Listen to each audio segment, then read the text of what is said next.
Next up, hopefully everyone's here. Next up, we have Kevin Bowie talking about some eloquent secret features, I believe. Yep. So let's give him a round of applause.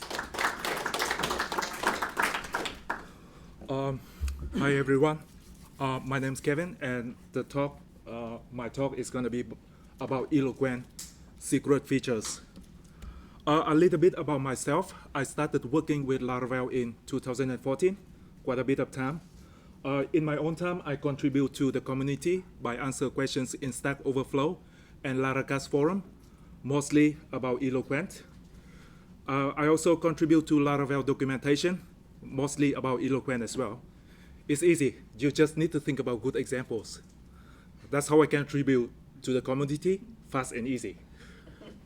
All right, Anthony, the next slide is for you because you do not work with Laravel. So the next slide will be for you. Okay. So eloquent, like most of us already know, eloquent is a part of the framework that involves interactions to the database, as we all know. We can create, update, delete records in the database. We can create like database queries to get the results that we want. We can create like model classes that represent the database tables and the relationship between those. Basic stuff, just basic stuff. Still, this talk is not about basic stuff. I want to talk about eloquent features that might not be popular. A lot of those are not yet documented in the official documentation. But from my own experience in a lot of common use cases, these features shine. I end up with like clean design, much better design using those features.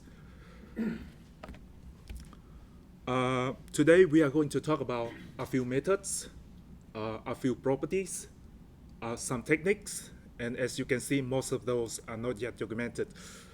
We got lots of content. Let's start now.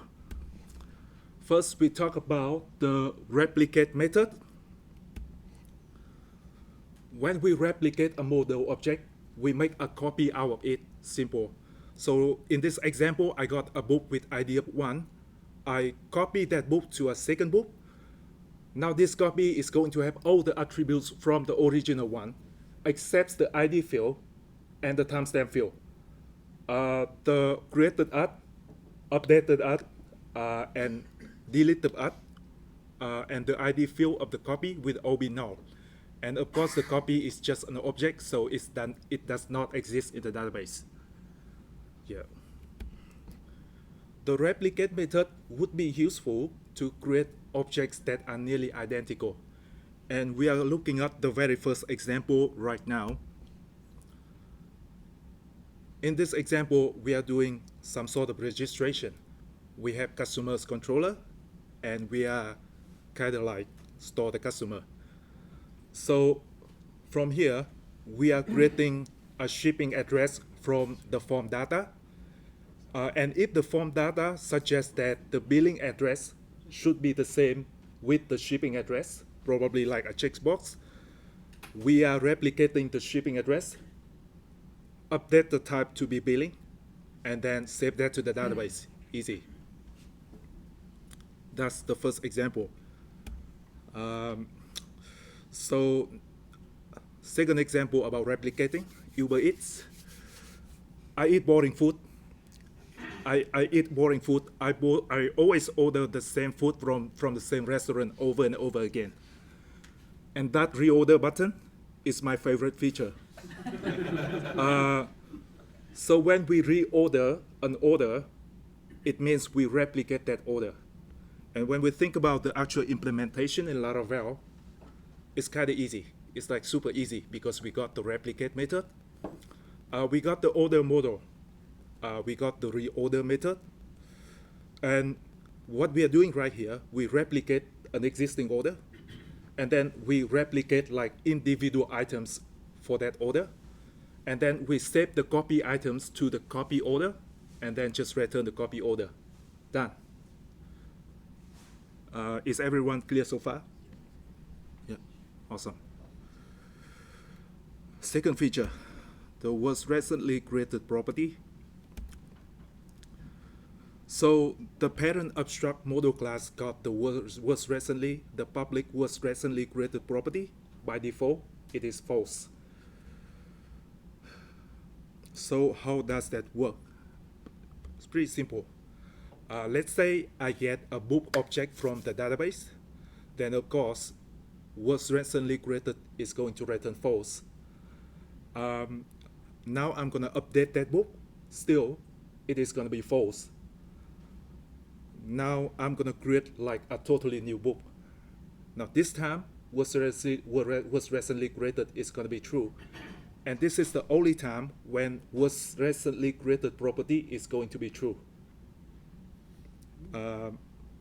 Once again, we talk about an example. I used to work for an online furniture business, and the product team got to update the products from time to time. Yeah, update the product details from time to time. So what we are doing here, the product team is going to upload the CSV file. We read the CSV file. Now for each row in the CSV file, if the SKU already exists, then we update the product. And if not, we are going to create the product. At the end, we want to show the number of products that have been created and the number of products that have been updated. Too easy, because we know this property. I simply count the number of products that was recently created to be true, and otherwise I count those to be false to return the results. And this is the only example. This is the only time I use this property. Can't think of any other example. This is actually a very old feature. I remember seeing this in at most Laravel 5.2.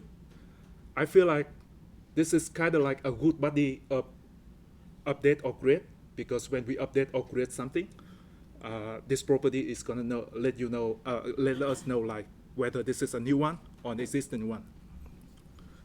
Are we clear on that so far? Awesome. The next feature I'm going to talk about is about database queries. We talk about the where key and where key not methods. Back to basics. We find a product with ID of 1. Now what the framework is going to do is that it creates a database query using the where key method and use the ID. Similarly, when we use find and find many and pass like an array of IDs, Laravel is going to use the same where key method to create a database query. In the opposite, we got the where key not, which is like create a database queries that exclude an ID or some IDs. And where key not or where key are still not documented. So from now on, we don't say where ID different to an ID or where not in ID to an array of IDs. In all those cases, we can simply use where key not, which is going to be a bit cleaner. And once again, I got another example showing books from the same order. I got a side project about books, and obviously I need a route to show all the details of one book, like the summary, the author, the release date, and the number of pages, and all of that.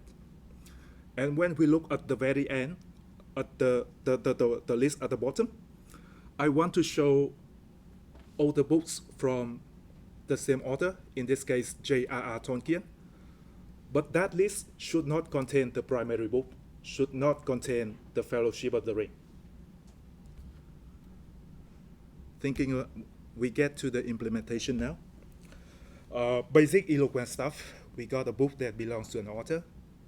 I'm always a big fan of query scope. I create that scope excluding using where key not to exclude a specific book. In the controller action, we got the primary book, and then we got the books by the same author by saying book, author, books relationship, excluding the primary book and then get the results. And now we got all the other books from the same author without the primary book to display in the bottom list. Yeah. Are we clear on that? Awesome. We move on to the next feature. Take actions quietly. Oh, this one is like super easy.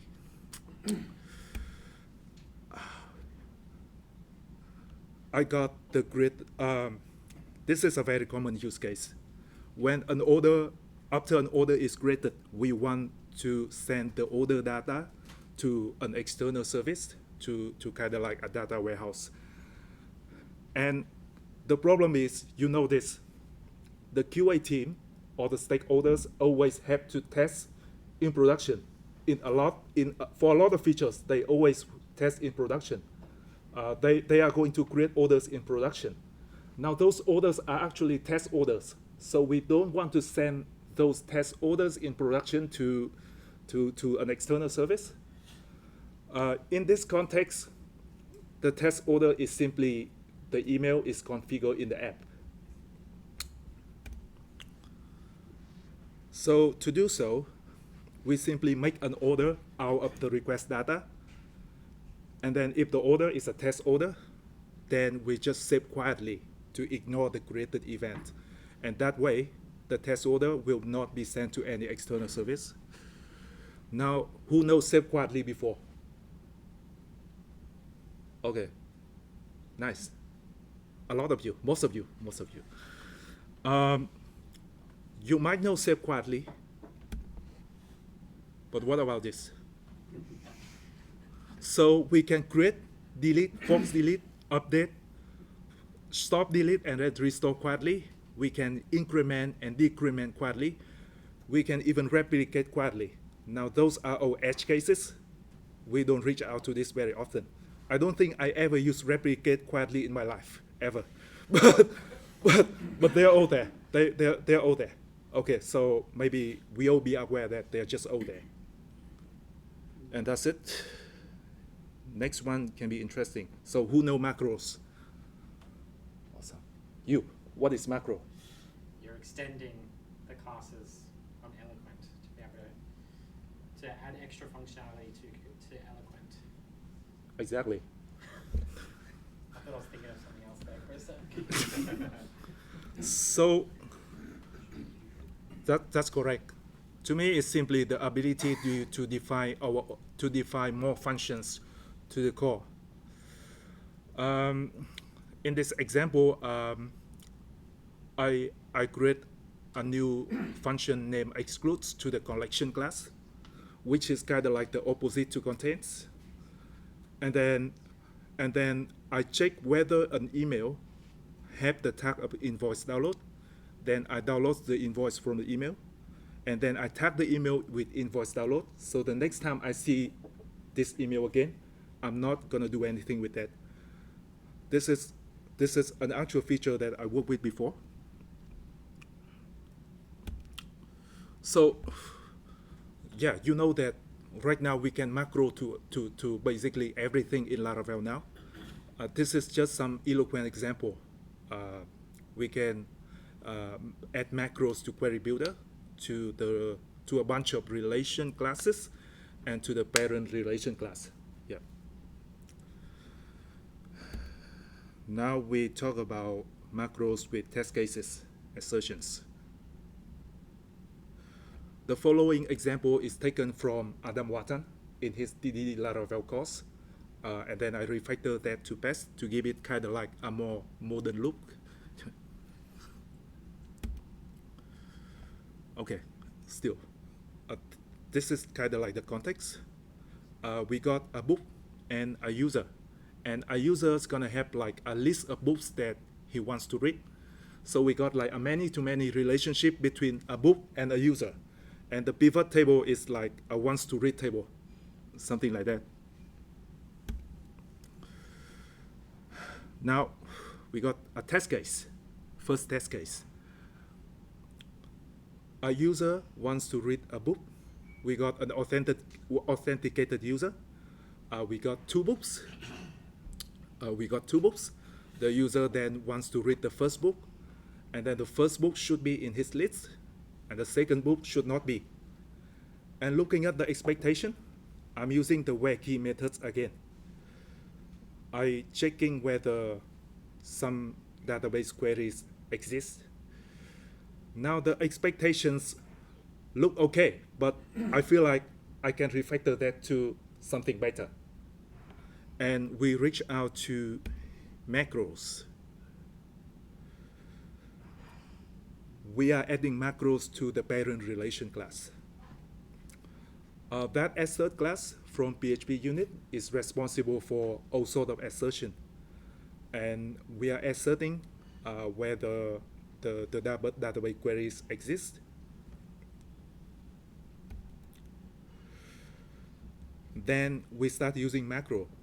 This time for assertion, we simply say user list assert contains the first book, and then user wants to read list assert doesn't contain the second book. Yeah, a bit better, like just little improvement, and it looks more linear and better this way. Okay, now quite a few of you know macros, but I need to show macros because with that I'm going to talk about mixins. Okay, who know mixins in Laravel? Who know mixins in Vue.js? So what is mixin in Laravel? So we're talking about like the like PHP stand kind of like typing a mix in where you are letting all of the, like you're proxying all the calls through from one class to a class underneath it. Is that the type of mixins you're talking about? No, that one. I think I thought you were talking something else, yeah. I'm talking about mixins in Laravel. But I think that's close. Like Yeah. the forwards calls trait. Is that the kind of mixin we're talking about, or is there another one? I think there's more than one.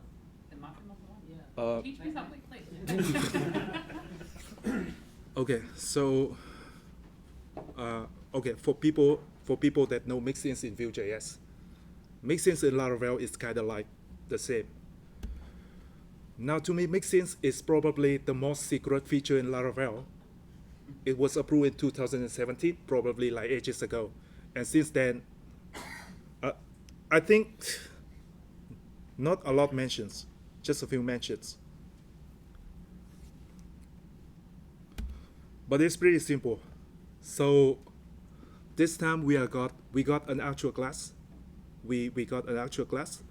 And what we are doing right here is that we simply copy the macros from the previous example and then put those in this class. Now, for mixins to work, the functions in mixin should not contain any parameters. The actual implementation are the clauses, which contains the parameters and the actual body. Now before the test case, I'm gonna mix in a new instance of the previous class to the relation class, and everything's gonna work the same. Are we clear on that? Yes, and I did not know that existed. There you go. So if that's part of macroable, so anywhere where you use a macro, you can do that. Yep, that's right. Because the other one's like PHP store makes sense sort of thing. Yeah, there's like the forwards calls thing that you can, Yeah, carry. yeah. So makes sense. Just a bit of thoughts on mixin. I feel like mixins can be helpful if for some reason you use macros extensively in your project, because we don't want to register like 50 macros in a single service provider. Maybe it is a good idea to extract the macros to mixin so we can group relevant macros together. And I see some Laravel package or PHP package that adding a bunch of macros to the Laravel core. Yeah, maybe mixins are going to be beneficial for them. Yeah. And last but not least, super simple. we can call the explain method from a database query. So no more dumping the database query and then copy it, paste that into SQL Pro or whatever MySQL client you have, and then put explain word before that query. No, we don't have to do that anymore. Just go explain in Laravel. And a lot more, but that's it. That's it for today. Yeah, thanks. I just closed. Sorry. So just one more. So there are like tons of secret features like this, and we do not know about this until we read the source code. And knowing about those secret features, it's super beneficial. I come up with like a lot of clean and neat design. Laravel code base is kind of like super easy to understand, very easy to understand. So maybe if we regularly read the source code, we maybe spending like 30 minutes reading the source code every day. We know the secret features, we come up with clean and neat design, and then we are able to make the most out of the framework. So yeah, thanks for listening.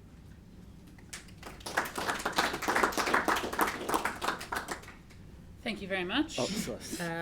I hope that Uber would replicate my existing payments when I replicate my order as well, so I don't have to pay for the new order. That would be amazing. Yeah, it's really annoying when you hit reorder and this product is no longer available. And you go to the store and it's right there. It's like, come on, mate. I was also wondering, what does increment quietly, or just increment and decrement on Eloquent do? Increment and decrement will run an actual database and save the results to the database.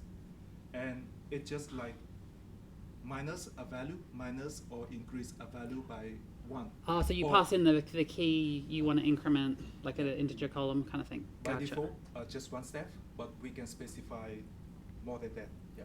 Very, very nice. Yeah. I still like that where key, especially with like package development, where you don't know what the primary key of the model is going to be. You can just use where key, and then if they're using UUID or anything, so yeah. Yeah. Fantastic. Does anyone have any questions? We have a couple of questions coming in here. I think you were first. I've got 2 questions. Would you like to come back over here? Without offense. And just summarise repeat the the questions. Yeah, summarize. Okay. I think I've used without events before, which is similar to the save partly or take partly or whatever.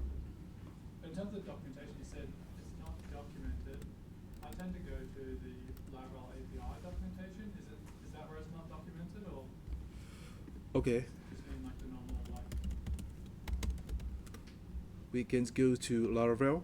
Now, save quietly. Certainly documented. Let's say, okay.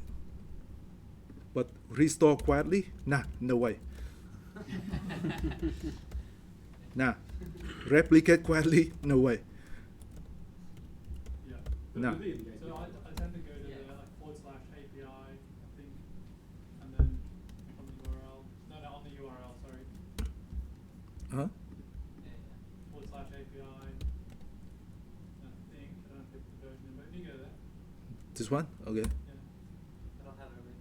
Well, It's I like think I know where it is. / 8.x. But that'll be there because it's like Yeah, Yeah, that's what they're I a lot tend of to go there if I'm looking for something. Okay. That was good, thank you. Yeah. Yeah. Yeah, I mean, I guess the question, and you probably might not be able to answer this, but Jess might be able to Oh, answer it. jeez. Is there a risk with using stuff that isn't in the official documentation that it might get deprecated and like if you're building on a bunch of stuff that, because I mean, like Laravel's a really old, like not really old, but it's a relatively old framework, and there is some cruft in there, and occasionally it does get pulled out. Just wondering if there's a risk if you're using this. Yes. Yeah. especially If it's not documented, yes. Do you want to summarize the question, or do you want me to answer it? Or? Oh, okay. Maybe I try first. I You go attempt for it, first. yes. Okay. Go. Yeah. So that's a good point. I delivered this talk before, and someone else asked me the very same questions. Now, that means that like a complete set of test cases, like a complete test suite, would be super important because if it passes 100%, then we are fine. I think the upgrade guide the upgrade guide typically contains those secret features. Yeah. No. I've had a very bad experience from 7 to 8, I think. There was a bunch of undocumented changes. Jessica promised us any code now. We're all fine. This is when you document it, so if they break it, go, this is the document, so you can fix it. Yeah. This is actually probably the right day to put the, here's the link to the tips. Good luck. Thank you. Yeah, thanks. Thanks. Thanks. Any other questions? Steve? Are there any features that you have thinking about adding to Eloquent, or things that you'd love to see that aren't there yet? Your questions is like features that that I think Yeah. can be added to Eloquent. Yeah. Maybe a good question might be, is there something that you always go to with your macros that you might want to see In the core. in the core? I got an example, but because of the time limit, I can't show that. But there are a few cases, but I can solve with macro. In those cases, I can write macros for that. So I can contribute to the core, but nah, I'm good with that. I don't know. Yeah. How would you go about using Eloquent to order by on a relationship? Order by on a relationship. Okay. Oh, that's a good question. So in a relationship, so there are multiple ways to order by. We can join the tables together, and then order by the column, or we can order by stuff, and then select that column.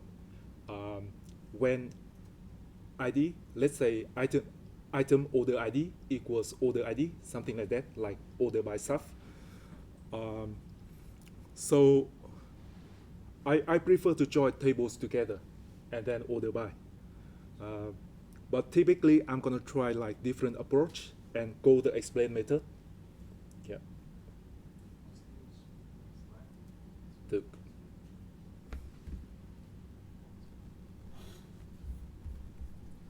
Typically I will order by I'm gonna try like different ways to order by and call the explain method. I think Tim also contributed to the core. Tim contributed to the core 2 months ago, adding to raw SQL, which now also includes all the parameters. So you could do something like that and do 2 raw SQL, and Laravel will now give you the prepared query that you can just shove straight into your SQL editor as well. I think he's getting ready to add one that'll copy it to your clipboard automatically for you as well. Yeah, I saw his tweet on that, yeah. And I think that's it. Any others? No. Lovely. Thank you very much for that talk. That was very good.